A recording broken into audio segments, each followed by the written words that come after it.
ভারত মহাসাগরের একটি বিশেষ অংশ লোহিত সাগর। লোহিত সাগরের দুই পাড়ে ৬টি দেশের অবস্থান।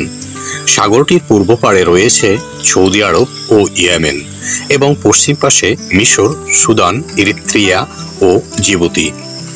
লোহিত সাগরের দক্ষিণ দিকে রয়েছে বাবেল মানদেব প্রণালী ও এডেন উপসাগর।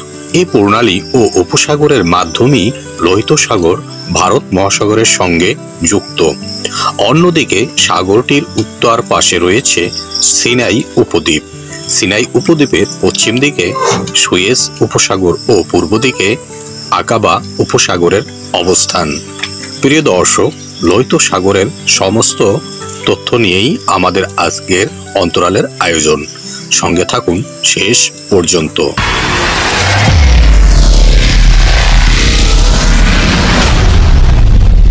লোহিত সাগরের জলে এক ধরনের ব্যাকটেরিয়া আছে যা বাতাস থেকে নাইট্রোজেন গ্রহণ করে ট্রিকোডেসামিয়াম রিথ্রিয়াম নামে এক ধরনের অজৈব যৌগ গঠন করে।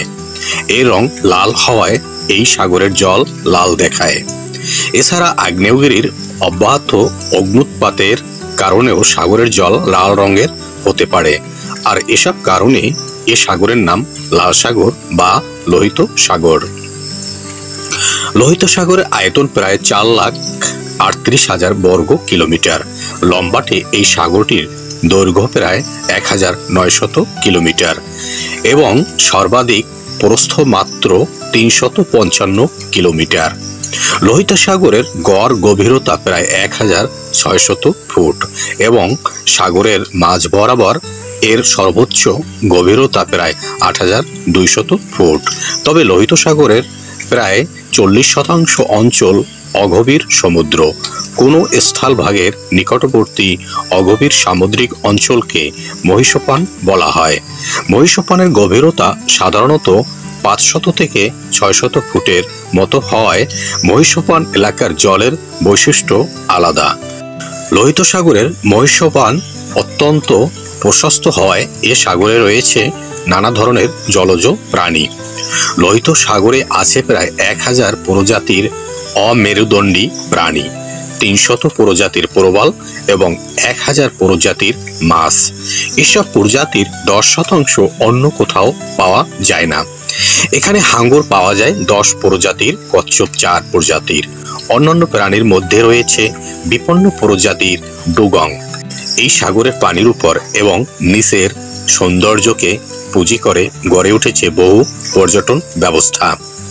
গবেষণায় দেখা গেছে যে লোহিত সাগরের বালি মানুষের বাতের ব্যথা নিরাময় সাহায্য করে। জেদ্দা কার্নিসের কাছে অবস্থিত সৈকতগুলিতে ট্রেস মিনারেল এবং কালো বালি রয়েছে, যা ত্বকের প্রদাহ বাতের চিকিৎসার জন্য ব্যবহার করা হয়। সন্ধ্যা ও ভোরে বালিতে মাথা বাঁধে শরীরের বাকি অংশ পুঁতে রেখে রোগীরা বালি চিকিৎসা নিয়ে থাকেন। লোহিত সাগরকে ভূমধ্যসাগরের সঙ্গে যুক্ত করেছে সুয়েজ খাল।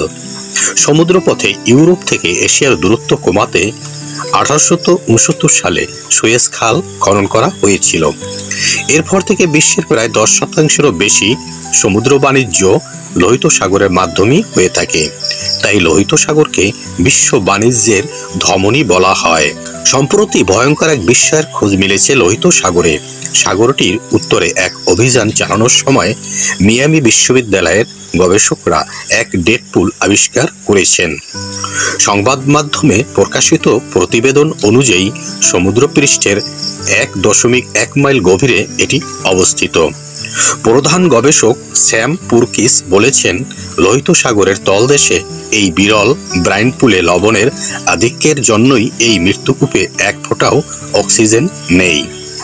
এই পুলে যদি কোনো প্রাণী ভুলেও সাঁতার কাটে তার মৃত্যু অনিবার্য। পুলটির পরিমাপ 1,07,000 বর্গ ফুট, যা যুক্তরাষ্ট্রের ম্যানহাটান সিটি থেকেও বড়। বন্ধুরা, এই ছিল লোহিত সাগর সম্পর্কে জানা অজানা বিষয় নিয়ে আমাদের আয়োজন।